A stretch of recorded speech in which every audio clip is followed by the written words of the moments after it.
more than 1 year that I own this bike, traveling across the states with a bit of hope. And the hope is that it stays younger, or to be precise, it stays exactly more or less the same the way it was 1 year before. And if you're watching my video for the first time, you have missed a lot. There are a hell lot of videos out there of me traveling and all the bike related videos, so stay tuned for that. There are a hell lot of guys who really want to buy this bike, or maybe they are considering one to buy. I mean, why not? The world knows it, right? So if you are one of those who really want to buy this bike, this one is for you. Let's get started.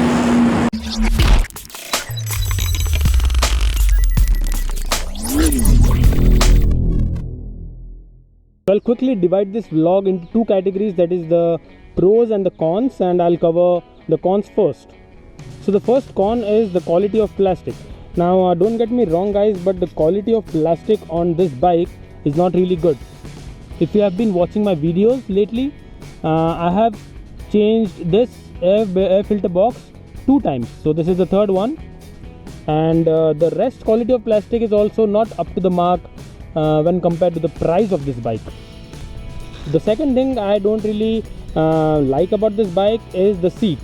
Now this seat is not the stock seat. I have installed a cushion above the stock seat, but the stock seat is something like this. It is really hard, like you can see this. It is really hard, and it is not really comfortable for long rides, but yes, if you are doing shorter rides or city commutes, that is fine. The next con is the vibrating noises that you hear. Now obviously this is a single cylinder bike, so yes, the vibrations would be there precisely on the tank, then at the foot pegs, and a little bit on the handlebar. So I guess you need to live with it. There's no other option. The next con that I really am worried about is this tank. Not the tank size, but the tank capacity. The tank capacity is just 10 to 10.5 liters, which reaches me around 200 kilometers on the next fuel refill. And as I do longer rides, it is not really good obviously. So every 200 kilometers I need to fuel up the tank, which is not really good for longer rides. Now the next thing after 1 year ownership that is still there is the heating issue, but that is fine. You know, this is the nature of the bike. The engine tends to heat a lot because it is a higher compression engine.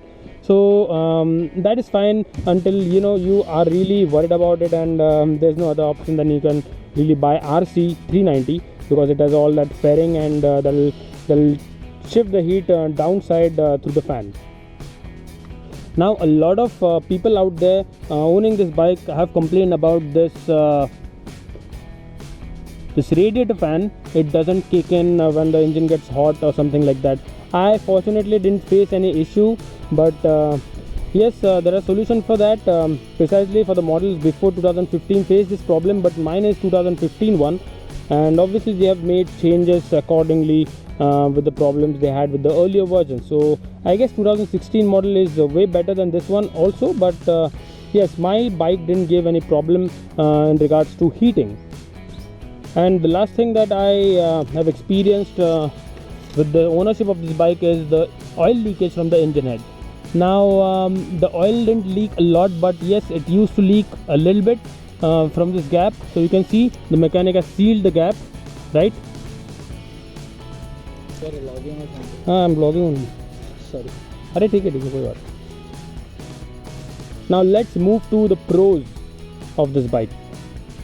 So the first and most important pros that I have experienced and still experiencing with this bike is the power. Now guys, this bike is really intimidating. If you are on the bike and if you really want to race up this bike is a little bit tempting, towards the tempting side, because it will ask you to rev more and more and more until you get in trouble. So if you are new to this bike, I really ask you be a little bit gentle with this bike in the beginning, and then once you get the hang of it, then you can do all the kind of stunts in the world. So the power with this bike is amazing. Even after 1 year and 20,000 kilometers of riding across the states, the power is still on, baby. The next thing is the ABS and the brakes. Now guys, as I didn't had any ABS bike before this bike, now that I am used to ABS, the next bike that I will buy in the future, maybe after a couple of years or anything like that, that would be definitely ABS. Because now you know आदत हो गई है यार ABS की, कुछ ज़्यादा ही आदत हो गई है, and it has saved a small crash, maybe a small crash a couple of times, and I know the efficiency and the effectiveness of ABS now. So ABS and brakes, nice.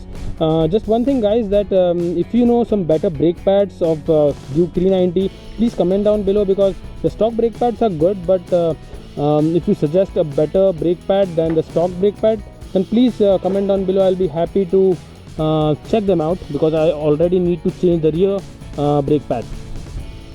Now after riding 20,000 kilometers guys, you would be surprised that these tires, these are the stock Metzeler tires. After 20,000 kilometers they are still going on. This is the front one, and this is the rear one. They're still there. I guess they would be running more 2,000 kilometers I guess. So I'm not really changing it right now because they look fine. Obviously they are gone, but they look fine, and I won't be doing long ride in this month, so I can use it for this month. But yeah, I need to change. They're already ruined I guess, but 20,000 kilometers, this has worked good. Maybe because I ride you know, in a calm condition all the time. I don't rev it up, I don't do stunts and all. But if you do that kind of stuff, then I don't think Metzlers will last for more than 10 to 12,000 kilometers. Now the next important thing that I have experienced in this year is the slipper clutch. Now the slipper clutch is fine in the highways or in the city, but when you take this bike to a cornering road like Lonavala Ghat or something like that, then you would be really surprised the kind of responsiveness that you get on the throttle and on the gear shifting with that slipper clutch. So the slipper clutch is very helpful. Fortunately I got this bike in 2015, which had a slipper clutch, but before 2015 it didn't had any slipper clutch. So slipper clutch works just fine. I love it. When I wanted to buy this bike, I was really confused between RC and Duke 390. But later, after a lot of research and reviews online, I settled down to Duke 390. The only and only reason is that I tour a lot, and like I used to on the older bike. And after a lot of test rides, I finally picked this one, because the RC 390, it won't be practical on that bike to tour like I do. And yes, the sitting posture on this bike is perfect for touring with the power that you get. So I believe this is the perfect posture as compared to RC. RC 390 has a kind of a racing posture in simple terms, so it is not really comfortable for longer rides, but this one is. So a big thumbs up for the posture, the sitting posture on this bike. The next is the looks. Now guys, even after 13 months of ownership of this bike, even every day I get out with this bike turns eyeballs towards itself and me. A lot of people and a lot of kids, girls and ladies, they tend to watch the bike when it is on the signal or on the road, because of the sound and the looks, the bright looks of this bike. So sorry for that dirt. I didn't wash the bike. I need to service the bike in this week, so let's see. But yes, it definitely turns eyeballs even after 1 year of ownership, and with this awesome windshield, it works even good. Yeah, किसी की नज़र ना लगे यार.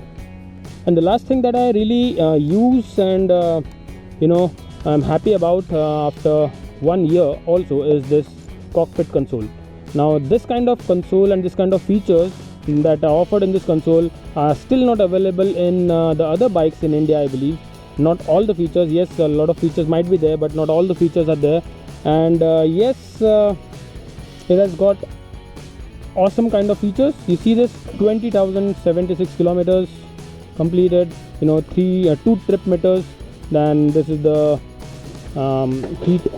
heat indicator, this is the fuel indicator, time, side stand, battery down, all kind of notifications out there. So that console is really good, and I'm really happy about it. So guys, this was a short review of KTM Duke 390 2015 edition after 1 year of usage on 20,000 kilometers. I hope the video was useful, right? And if it wasn't, then please comment down below and let me know. And if you like this video, please give this video a thumbs up. Please comment down below if you have any questions related to this bike, and if you want me to cover any other topic on this bike in some other video, please comment down that as well. I hope you like this video, and stay tuned for the next video. The next video will be a traveling kind of video. I'll be going to a place and I am really working hard for that video, so please stay tuned for that. If you have connected on my Facebook and Instagram page, you already know where I went. If you don't, then please do connect on my Facebook and Instagram page. I upload a lot of stuff over there, you know, riding and traveling related stuff, so that might interest you. So yes, that's about it. Keep watching my videos. Do subscribe if you haven't yet. It is free, and yes, it works for me. It really motivates me to make more videos, and I'll see you in the next vlog at some other place. Till then, peace out.